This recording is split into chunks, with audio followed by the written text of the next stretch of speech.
जी, मैं दुपट्टा डाई कराने आई थी यहाँ से, इसलिए मैंने ड्रेस लिया था 2 पीस था और उसके साथ दुपट्टा मुझे बिल्कुल भी कोई भी मैचिंग में नहीं आ रहा था। तो मैं इन भाई के पास आई हूँ तो इन्होंने मुझे दुपट्टा मैंने यहाँ से डाई कराया है और क्वालिटी वाइज भी बहुत ही अच्छा है। हम अक्सर यहीं से ही कराते रहते हैं दुपट्टे वगैरह डाई।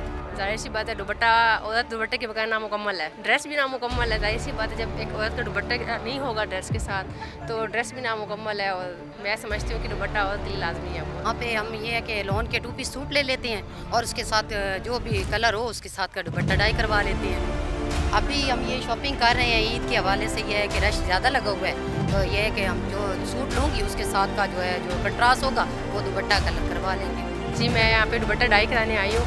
मैंने ड्रेस लिया था तो उसके साथ मैच नहीं हो रहा था। मैंने यहाँ से ही दुपट्टा ख़रीदा है इनसे और इन भाई से मैंने डाई कराया है। क्वालिटी भी बहुत ही अच्छी होती है और कलर भी उसका फेड नहीं होता। हमारा यहाँ एक्सपीरियंस बहुत अच्छा रहता है हमेशा। यहाँ पे दुपट्टा डाई करवाने आई हूँ मैचिंग का, क्योंकि मैच के बगैर तो आउटफिट कंप्लीट होता ही नहीं है।